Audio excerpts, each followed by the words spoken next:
Elbow deep in a '69 GTO rebuild when my phone buzzed. Thought it might be a customer or one of the parts guys. Nope. It was from Hank. Family meeting, 1 hour, at the house. I stared at the screen like it was a joke. Hank doesn't do family. In the 5 years since he married my mom, he's never once invited me to a birthday, holiday, or even a backyard beer.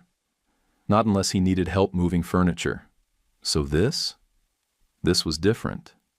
I texted back, "Can't. Shop's packed today." He shot back almost instantly. "This is above the shop. Be here." Something about that phrasing made the hair on my arms stand up. Above the shop. Hank's never cared about the business. Hell, I doubt he can even name the difference between a carburetor and a fuel injector. But ever since we got that shout-out on Lone Star Classics, that regional car blog, and our wait list filled up for 3 straight months, I noticed him sniffing around, asking Mom weird questions, offering to help with paperwork. I wiped my hands, called over Troy, my lead tech, and told him I had to step out for a bit. He raised an eyebrow but nodded. The shop was buzzing, engines cranking, compressors humming.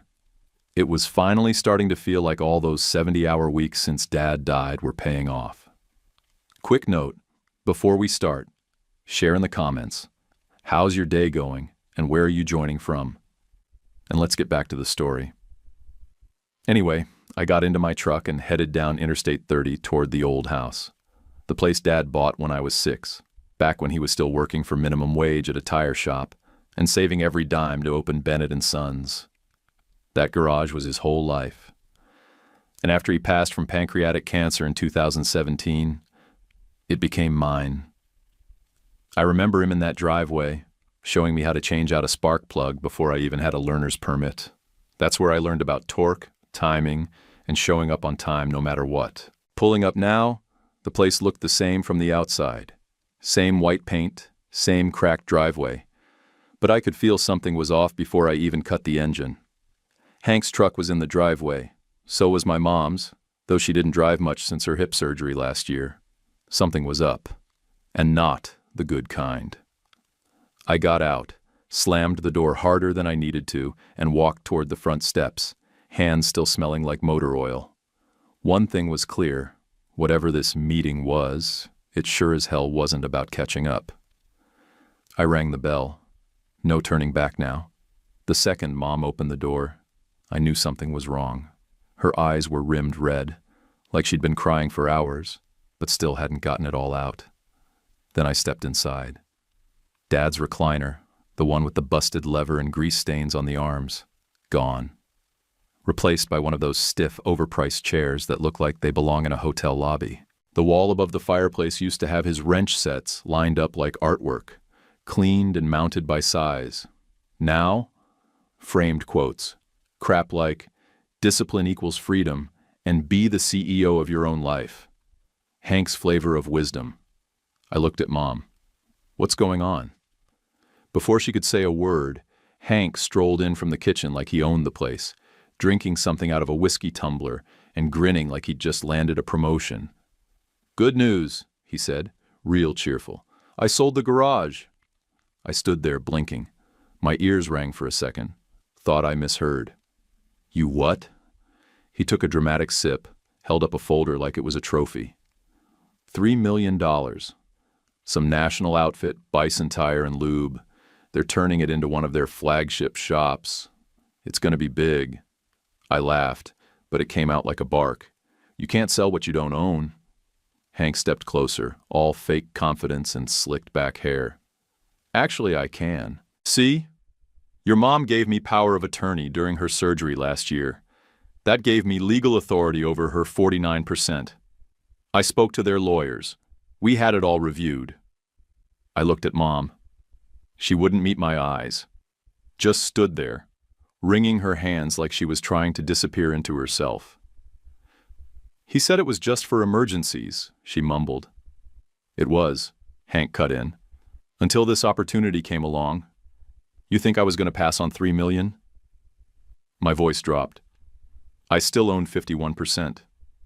You can't do anything without my say." "That's the thing," Hank said, flipping through the folder. Turns out you're 35, sure, but not qualified. Legally. There's a court finding from 2 years ago, when you applied for that city grant. Says you weren't fit for sole financial management of a commercial property. I checked. That finding makes it risky for buyers, unless both owners sign off. So technically, Bison's lawyers say they're in the clear. Deal's already processed. My stomach hit the floor. You're lying, I said, stepping toward him. He didn't flinch. The buyers got the documents. Wire transfer's already moving. I turned back to Mom. You let him do this? Tears welled up again. I didn't know. He never said it would be permanent. He told me it was just to pay bills if something happened to me. You gave him the keys, I said, to everything Dad built. Hank clapped his hands once like we were wrapping up a meeting. Look, it's done. You'll get a payout from the sale. You're set. No more working 70-hour weeks, no more greasy overalls. You should be thanking me. I wanted to break his damn nose. Instead, I turned and walked out without another word. Mom called after me, but I didn't stop. Couldn't. If I stayed one more second in that house, I'd lose it. The air outside felt thick. I got in my truck, fired it up, and just sat there for a second with the engine running. My hands were shaking so bad I had to grip the steering wheel like I was trying to crush it. The shop, my shop, was being handed over to some corporate chain like it was nothing more than a strip mall location. No soul, no history, no Dad. And the worst part? She let it happen. I drove back to the garage on autopilot, fists clenched the whole ride. I didn't feel the leather under my hands, didn't hear the radio. I couldn't feel a damn thing except heat crawling up my neck. Everything I'd spent the last 5 years building, the blood, sweat, busted knuckles, and Christmas mornings skipped, all hijacked behind my back by a guy who probably thinks an alternator is a drink mixer. And somehow, it was legal. I pulled into the shop lot just as the sun started dipping behind the buildings, casting that weird gold light over the lift bays. My crew was still in full swing, hoods popped, torches flaring, music thumping through the walls. They had no idea what just happened, and I didn't have the words to tell them yet. I slammed the truck door and walked straight to my office, ready to figure out what the hell came next. The moment I stepped through the shop doors, the noise hit me like a wall. Ratchets clicking, metal grinding, compressors humming. That good chaos. My guys were in the zone, mid-shift, sleeves rolled up, sweat dripping, music blasting through the Bluetooth speaker nailed to the back wall. And I couldn't say a damn word. I gave Troy a quick nod as I passed the lift bay. He tossed me a half wave without missing a beat on the Chevelle's rear axle. If he saw the look on my face, he didn't mention it. Maybe he figured I was just having a rough day. I walked through the back hallway, past the parts room, and opened the door to Dad's office. His office. Mine now. Still looked the same, smelled the same too. Old paper, burnt coffee, faint scent of oil in the carpet. His Dallas Cowboys mug still sat on the top shelf, half-faded logo facing out. I hadn't moved it since the day he collapsed mid-oil change. Like if I left it untouched, he might somehow come back. The chair creaked as I sat. My body felt heavy, like someone had poured concrete into my boots. Then I saw it. The folder. Plain manila, no logo, no label. Just a black paperclip and the corner stamped with Lakeside Investment Group. I'd been dodging them for months, kept tossing their letters in the trash, ignoring their emails, told Randall Knox, the guy in charge, that Dad's shop wasn't for sale. Ever. It was a non-starter. But now? Now I was sitting in an office I might not legally own. Watching sparks fly out on the floor of a shop already promised to a company that'd strip it of everything that made it special. I could almost see the Bison tire banner already. Same bland blue and yellow color scheme as every other corporate hellhole off a freeway exit. If someone's gonna own this place, I thought, it damn sure isn't gonna be them. I grabbed the folder, flipped it open. Same offer as last time. Just over $3.5 million. Terms spelled out in plain English. No layoffs, no franchise branding. Keep the name, keep the team. Expand the classic rebuild model to other locations, all with my input. I pulled out my phone and hit the last number Randall left me. He picked up on the second ring. Randall knocks. "It's Bennett." He paused. "Didn't expect to hear from you." "You still want the garage?" He didn't hesitate. "Name the time." We met that night at the old Hightower Diner off 287. Place hadn't changed since the 80s. Smelled like bacon grease and burnt toast, booths all cracked vinyl and sticky corners. Randall was already there when I walked in, nursing a coffee like it was whiskey. Late 50s, clean shave, trim suit that looked out of place under the flickering ceiling light. He stood and shook my hand like we were sealing a peace treaty. "Long day?" he asked. "You could say that." We sat. No small talk. He pulled a thick folder from his briefcase and slid it across the table. I had legal draw up the final version just in case. Kept everything the same as before. No rebranding, no staff cuts, no layout changes. You keep full management authority. We just expand your model across the state, maybe even out to Arizona if you're game.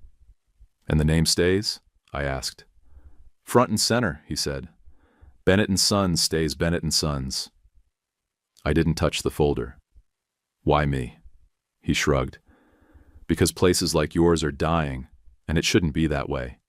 You do honest work. You've built something that actually matters. I don't want to change it. I want to scale it." I looked around the diner. Old-timers eating pie at the counter.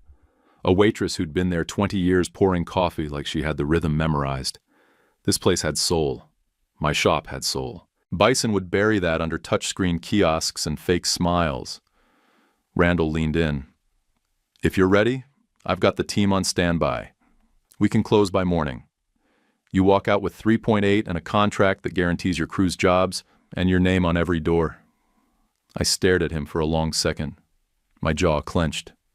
"You screw me," I said. "I burn it all down." "That clear?" He didn't flinch, just smiled. "Crystal." I didn't finish my coffee. Didn't need to.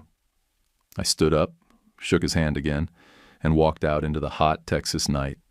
Stars barely visible over the glow of the diner sign. Back in my truck, I didn't start the engine right away. Just sat there with the folder in my lap, window down. Cicadas screaming in the trees. I could still hear Dad's voice in my head. "You only get one name. Protect it." I flipped open the contract, signed where it said seller, and took a photo of the page. By 8 a.m., that shop would be mine again. On my terms. By the time the sun came up, everything was in motion. Randall's legal team didn't sleep. They ran the papers through a mobile notary, fired off filings to the county clerk, wired the money. I signed everything again with a fresh coffee in my hand and my name on the header. By 10:30 a.m., the ink was dry. Bennett & Sons was officially sold to me and Lakeside. Not some strip mall tire chain, not some fast lube parasite. And it came with a binding clause locking me in as general manager, ironclad language protecting every job in the place. Every tech, every parts runner, every soul who'd busted knuckles in that shop, safe. I printed 3 copies of the final sale agreement and drove straight to my mom's place. I pulled into the driveway 15 minutes before the Bison guy was scheduled to show. Didn't knock, didn't need to. Inside, Hank had the living room decked out like it was a boardroom on Wall Street. Legal pads on the coffee table, 2 laptops open, and a pitcher of water like he expected to be hosting a TED Talk. He was pacing in front of the couch, in a blazer way too tight for his gut, trying to memorize talking points he probably copied off LinkedIn. He froze when he saw me in the doorway. "What are you doing here?" he said, voice sharp. "This is a private deal. You can't be here." I smiled and stepped inside like I owned the place. Wouldn't miss this. He puffed up like a balloon about to pop. "I'm calling security." I laughed. "You mean the HOA security that checks for overgrown lawns? Go ahead." Before he could reach his phone, the doorbell rang. Hank opened it like he was greeting royalty. In walked Trent from Bison, mid-50s, suit 2 shades too slick, breath heavy with cologne that belonged in a discount bin. He gave Hank a firm handshake, looked me over like I was the guy refilling the coffee. "You the mechanic?" he asked. "I'm the majority owner." Trent blinked. "Excuse me?" Hank cut in fast. "Ignore him. That's my stepson. He doesn't speak for the company." Trent ignored us both and pulled out his phone. Scrolled something. His eyebrows dropped. He muttered, holding the screen out. "This says Bennett and Sons was sold yesterday morning to Lakeside Investment Group?" I leaned over and laid the paperwork right on the coffee table. "Not a rumor. Here's the contract. Signed, filed, wire confirmed. I sold my 51% stake to Lakeside yesterday at 10:30 a.m. Clean transaction. They now own majority control." Hank's face drained. That's impossible," he said, voice cracking. There's no way." I cut him off. "What you had was a forged plan and a fake sense of control. You tried to backdoor my father's legacy to line your pockets, and you gambled it on the assumption I'd just roll over." Trent looked between us, eyes narrowing. "So this deal I'm about to sign, I'd be buying 49% of a business I don't control?" I nodded. "Correct. No naming rights, no management power. Just half a slice of something already sold." Hank tried to save it. "It's still a valuable stake. We could renegotiate structure." "No," Trent said, already standing. "We're done here." He snapped his briefcase shut so fast the latches clapped like a gunshot. "Oh," he added on his way to the door. "And Hank? Our legal team will be in touch. That $60,000 deposit you took under false pretenses? That's called fraud." Hank chased after him, spewing half-sentences and desperate hand gestures, but Trent didn't even look back. His car peeled out of the driveway seconds later. That left just me, Hank, and Mom, who I hadn't even noticed standing in the kitchen doorway, hand over her mouth, pale as the tile. She stepped forward, eyes locked on Hank. "You took $60,000? He spun toward her. "It was a placeholder. I was going to triple it for us." "For us?" she said, voice turning cold. "You didn't even tell me." Hank looked like a dog caught chewing through drywall. "The plan was perfect, until your idiot son ruined it." I stepped closer, slow and steady. "You ruined it the second you tried to erase Dad for a check." He started to answer, but Mom cut in. Loud, firm, no hesitation. "I want you out of this house by tonight." He looked like she slapped him. "You're serious?" "Dead serious," she said. "Pack your things. Be gone before dinner." I didn't wait to see his reaction. I left. By the time I made it back to the shop, the crew was already in full swing. Troy had pulled the rusted tailgate off the old Dodge out back and set it up as a grill station. Coals blazing, burger patties sizzling, smell of char and grease thick in the air. Someone dragged out a speaker, hooked it to a phone, and classic rock was bouncing off the metal bay doors. Beer was flowing. Nothing fancy, just cold and cheap. And the whole crew was there. Rudy and Lenny were racing on the shop creepers in the back lot, yelling like they were 10 years old. Casey was dancing with a wrench in her hand, already half a beer deep and trying to teach Troy some kind of move that looked like a cross between a two-step and a spasm. When they saw me, the place lit up louder. "Boss man!" Rudy shouted. "We thought you were bailing on your own party?" I cracked a smile for the first time all day. "Hell no. Somebody's got to supervise this disaster."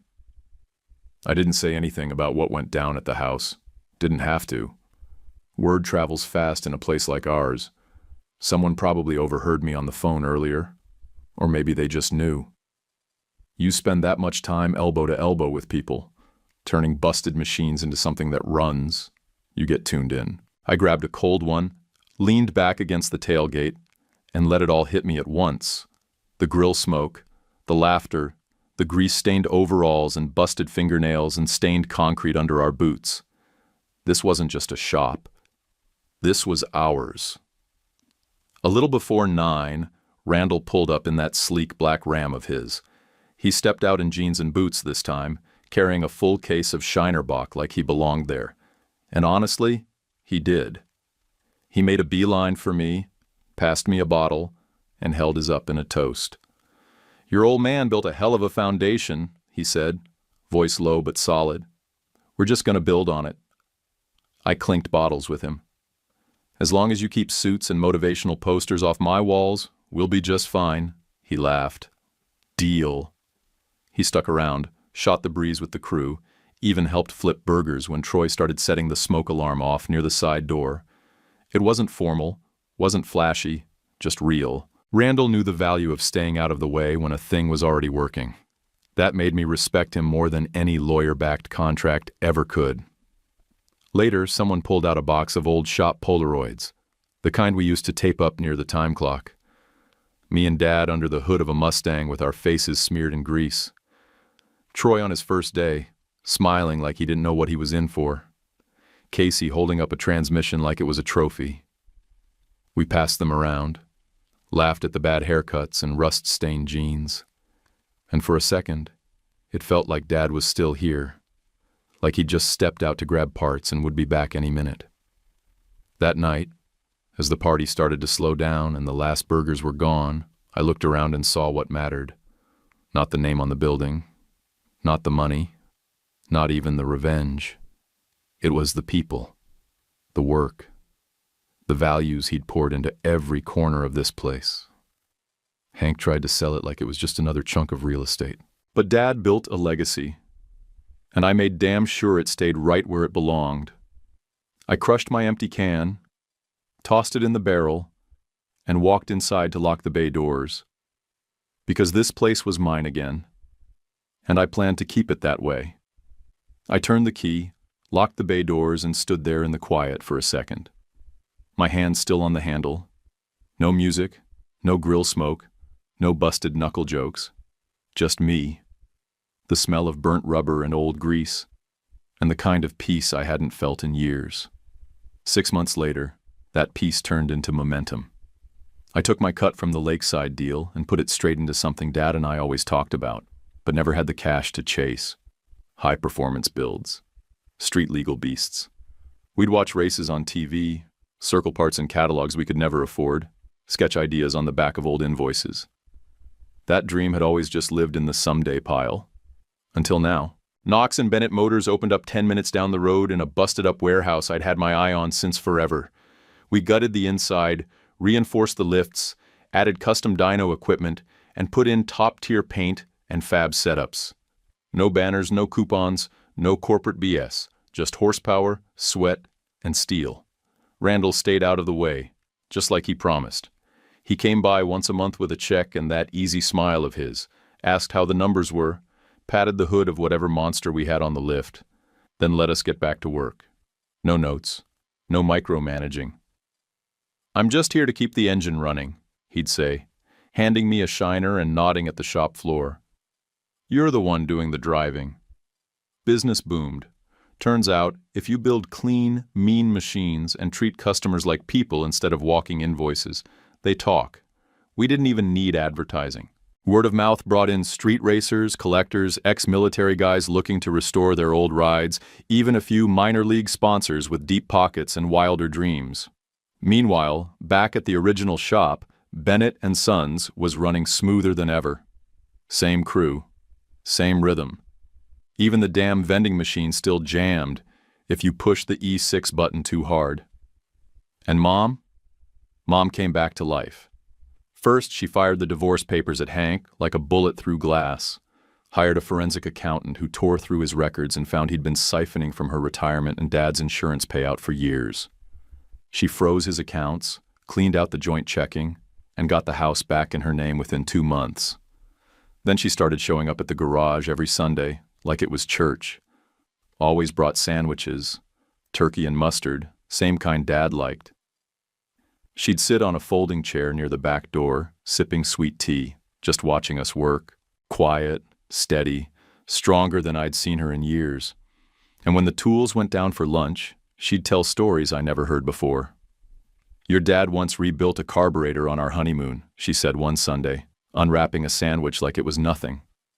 "We were in Galveston. The rental broke down, and he wouldn't let the hotel send a mechanic. Spent 3 hours in dress shoes and slacks under the hood. Casey leaned over and grinned. Sounds about right. He got grease on the minister's suit, Mom said, laughing. Didn't even notice until the photos came back. Every week, something new. Stuff that made him more than just the guy who raised me in a garage, made him human again, made him real. Sometimes after lunch, we'd drive past the original shop together. She liked to see the cars lined up outside, the now hiring sign always posted, because business was that good. The new structure lakeside added out back doubled the floor space, but they kept the name big and bold on the front, Bennett and Sons Garage, in the same block letters Dad had stenciled by hand 20 years ago. One Sunday we pulled up at a red light across from it. She looked over and shook her head with a half smile. "He'd be proud of you," she said. I looked over. "You think?" "I know. You didn't just protect what he built. You grew it, without changing who he was." That hit hard, in a good way. I thought about that a lot. How close we came to losing everything. How one signature, one bad move, could have paved over years of sweat and sacrifice. Hank tried to trade legacy for profit like it was nothing. Like the name didn't mean anything once the check cleared. But I knew better. And so did Mom. Back at the new shop, we kept Dad's spirit in the little things. His old torque wrench mounted over the office door. His Dallas Cowboys mug sitting on the shelf near the coffee machine, chipped handle and all. I even had his initials engraved into the edge of the custom tuning bench we built. Just a small RB burned into the metal. Some things you don't let go of. Not for money. Not for anything. 6 months ago, I thought I was about to lose everything. Now, I had 2 thriving shops, a crew that felt like family, a future built on horsepower and integrity, and a mother who'd finally started healing. And I had my father's name still standing, bold and unshaken, right where it always belonged. We hung the photo just above the new office door, Dad in a grease-streaked t-shirt, arms crossed, smirking in front of a cherry-red Firebird he finished 2 days before his last hospital trip. The frame was wood. Simple. No brass plaque or inscription. He wouldn't have wanted one. Mom held the level while I drilled it in. She didn't say much, but her hands were steady, her eyes clear. She was fully herself again, sharper than ever, less tired, less small. "Good?" I asked. She stepped back, nodded once. "Looks like he belongs here." And he did. Last I heard, Hank was pushing used boats off a gravel lot outside Weatherford, just off Interstate 30. Big faded banner that said Easy Marine Deals in crooked red letters. I drove past once on my way to pick up a crankshaft from a guy out west. Spotted him under a torn pop-up canopy, wearing mirrored shades, barking at some poor couple about financing. The sign said, "No credit? No problem." Which pretty much summed him up. Word is, he's still telling anyone who will listen about the millions he almost made. "If my ungrateful stepson hadn't screwed me," he'll say, like he didn't nearly torch a legacy to line his pockets. Honestly, I hope he keeps telling that story. It's the only honest thing he's ever said. Meanwhile, every week, we get at least one walk-in at Knox and Bennett Motors who pauses, glances at the old photo wall, and says something like, "Your dad rebuilt my Camaro back in 2004. Or, "I remember this place when he ran it. Glad to see it's still alive." I always smile, nod, maybe offer him a coffee. But inside, I feel something twist. Not in a bad way, just deep. Because it is alive. But it's not just the name. It's the values. It's doing things the hard way when it's the right way. It's staying late to finish a job because someone needs their truck for work in the morning. It's paying your people fair, showing up on time, and not handing the keys to snakes like Hank just because a check has a lot of zeros on it. Dad used to say the secret to a clean engine was attention to detail. Every gasket, every torque spec, every inch mattered. Turns out that's true for people too, for businesses, for families. That shop? It's more than just walls and lifts and grease on the floor. It's proof that you don't have to sell out to win, that you can do things the right way, protect your people, and still come out ahead. Now I've got two locations, a crew that's more like a tribe, Mom back in my corner, and a future that Dad would have raised a cold beer to without saying a word. I didn't just wreck Hank's plan. I kept what mattered. That garage is still ours, just with a better engine under the hood. Would you have taken Hank down the same way or handled it differently? Drop your answer in the comments. And if you liked the story, hit that subscribe button and give it a like. YouTube picked this for you. Tap it. Let's see if they guessed right.